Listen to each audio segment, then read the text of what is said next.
कोई साधक मिले मुझे बाहर और उन्होंने मुझे ये दिया, ये गुरु की बात आई तो मुझे स्मरण आ गया। ये जिन्होंने मुझे दिया भाई बैठे हैं यहाँ, भीतर बाहर कहीं भी आप हैं, बैठो, बैठ जाओ, यहीं पे बैठो। अच्छा, बड़े बड़े सुंदर प्रश्न है। पहले तो मुझे लगा कि कहीं आप मेरी परीक्षा लेने तो नहीं आए, नहीं, क्योंकि प्रश्न बड़े अटपटे चटपटे प्रश्न है, आपको अच्छा लगेगा सुनकर। 5 बात आपने लिखी है। पहली बात आपने लिखी, पानी को बड़ी प्यास लगी। एकनाथ जी की साखियों में पढ़ा था आपने ये। आपने लगा पानी को बड़ी प्यास लगी। पानी को प्यास प्रेम के देश में लगती है। एक प्रेम ऐसा है, प्रेम का देश ऐसा है, इस देश में, इसीलिए कहते हैं ना प्रेम की गंगा उल्टी बहती है। जल सबकी प्यास बुझाने वाला है, लेकिन प्रेम के देश में ये गंगा उल्टी बहती है और पानी को प्यास लगती है। पानी को प्यास कैसे लगती है, अब सो भी सुनो। तीनों लोगों की कामना पूरी करने वाले श्री कृष्ण हैं। भगवान त्रिभुवन को तृप्त करने वाले हैं, जिनकी मात्र कृपा दृष्टि से सकल विश्व को पलते देखा। लेकिन यहां वृंदावन की सीमा में, यहां इस प्रेम देश में श्री कृष्ण कौन है? ध्रुवदास जी कहते हैं लाल तृषा को सिंधु है। तृषा माने प्यास। बोले श्री कृष्ण कौन है? बोले श्री कृष्ण प्यास के सिंधु हैं। अब संसार कह रहा है तू प्यार का सागर है, यहां के रसिक कह रहे हैं तू प्यास का सागर है। अब जब जो सबकी प्यास बुझा रहा है, अब उसको ही प्यास लगेगी, प्यास बुझाएगा कौन? फिर प्यास बुझती है। यहां वृंदावन में जो श्री जी की कृपा से प्रेम की नदी चहुं ओर बह रही है, श्री कृष्ण रूपी चातक की प्यास उससे बुझती है। लेकिन प्रेम के देश में जो पानी है, जो तीनों लोगों की कामना पूर्ण करने वाला है, यहां वो भी प्यासा हो जाता है। तो जो आपने कहा पानी को प्यास लगी, ऐसी अद्भुत घटना प्रेम के देश में घटती है। पानी को प्यास लगती है, लाल जी प्यासे हैं, क्योंकि तीनों लोग यही कहते हैं तू प्यार का सागर। सबको श्री कृष्ण की प्यास है, क्योंकि वो आत्मा को तृप्त करने वाला जल है। लेकिन प्रेम के देश में वो पानी प्यासा है। ध्रुवदास जी तो कहते हैं प्यारी जू को रूप मनो प्यास ही को रूप है। कहा लाल तृषा को सिंधु है। श्री कृष्ण कौन है? बोले प्यास का सागर। अब जब पहली बार मैंने पढ़ा, मैंने कहा कोई कहता है प्यार का सागर, ये कह रहे हैं प्यास का सागर। प्यार तो सबकी प्यास बुझाने वाला है और यहां प्यार ही प्यासा है। तो ये अद्भुत घटना घटती है यहां प्रेम के देश में। समाधान हुआ? पहला प्रश्न आपने लगा, कहा पानी को बड़ी प्यास लगी, ठीक है, ये प्रेम की बात है। दूसरी बात जो आपने पूछी, ये योग ध्यान की बात है। आपने कहा छत से टपकता पानी उल्टा छत पर गया, है ना? ज्ञान योग हो, कर्म योग हो या भक्ति योग हो, जब उससे जीवनी शक्ति का ऊर्ध्वगमन होता है, योग के अभाव में, साधना के अभाव में जो जीवनी शक्ति है वो कहां जाती है? नीचे की ओर जाती है। लेकिन गुरु की कृपा से अभ्यास के द्वारा साधक अभी अपनी उसी जीवनी शक्ति का जब ऊर्ध्वगमन कराता है, जैसे आपने सुना होगा कि ऊर्ध्व रेता महापुरुष, जो ऋषि मुनि योग के द्वारा, योग साधन के द्वारा अपनी जीवनी शक्ति का कुंडलिनी जागरण करा के ऊर्ध्वगमन कराते हैं। तो जो पानी जन्म जन्म से छत से टपक रहा था, छत से टपकता पानी उल्टा छत पर जाता है और रोम रोम को प्रकाशित कर देता है। पहली बात प्रेम की, दूसरी बात योग की। अब वो योग ज्ञान योग हो, कर्म योग हो या भक्ति योग हो, लेकिन योग के द्वारा यही होता है। जीवनी शक्ति का जो अधोगमन हो रहा है वो साधन के प्रसाद से उसी का ऊर्ध्वगमन होता है। जो नीचे टपकता हुआ जीवनी शक्ति रूपी जल है वो ऊपर जाकर रोम रोम को प्रकाशित करता है। हो गया समाधान? क्योंकि आपका प्रश्न सुनकर पहले तो हमको लगा कि भाई कोई पेपर लेने तो नहीं आया है हमारा।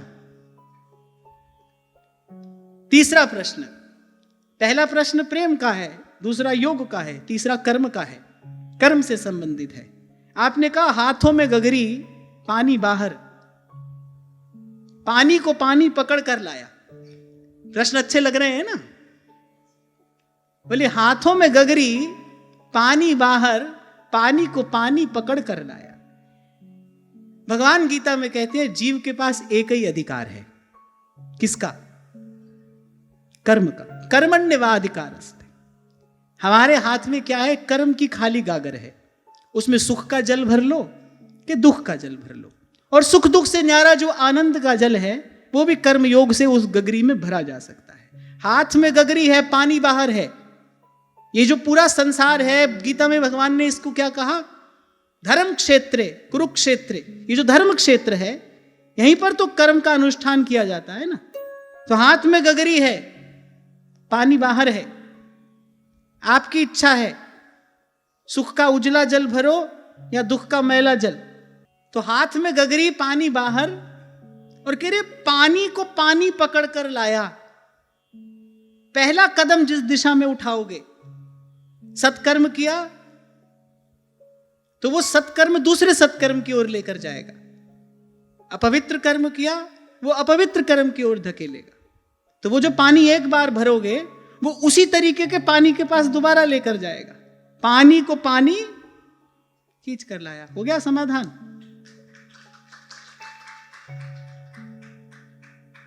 तो पहला प्रश्न प्रेम से संबंधित है, दूसरा योग से संबंधित है, तीसरा कर्म से संबंधित है, चौथा खेत बोया। सुनना, खेत बोया, उसमें भुट्टा आया और उस भुट्टे ने रखवाले को निगल डाला। कई बरस से लगे हो आप इसमें, लगता है। अबर भाई साधक ऐसा होता है। आपको मैंने बताया था ना, एक बार कबीर जी की 2 पंक्तियां पढ़ी, उसका अर्थ समझ में नहीं आया। अब मुझे तो भाई दिन रात उसका चिंतन ही रहे, जब तक समाधान नहीं हो गया तब तक चैन पड़ा नहीं। हाँ, तो खेत बोया, उसमें भुट्टा निकला और उस भुट्टे ने रखवाले को निगल डाला। एक कर्म का बीज डाला, और प्रकृति का स्वभाव है, प्रकृति उसे अनंत करके लौटाती है। एक बीज आप डालते हैं, कितने फल आते हैं। ऐसे एक दाना डाला और भुट्टे के ऊपर कितने दाने हैं? बहुत सारे दाने। एक कामना की पूर्ति का प्रयास व्यक्ति करता है और उसके प्रतिफल में अनेक कामनाओं का जन्म होता है, और वो अनेक कामनाएं कामना पूरी करने वाले कोई खा जाती है, उसी को निगल जाती है। खेत बोया, एक दाना डाला, उससे भुट्टा आया, अनेक दाने आए। अब उस भुट्टे ने बेचारे दाने डालने वाले को ही निगल डाला। ऐसे एक कामना पूरी करने का प्रयास जीव करता है, उसके प्रतिफल में अनेक कामनाओं का जन्म होता है, और वो अनेक कामनाएं जीव को खा जाती है। पूरी करने वाले को ही खा जाती है।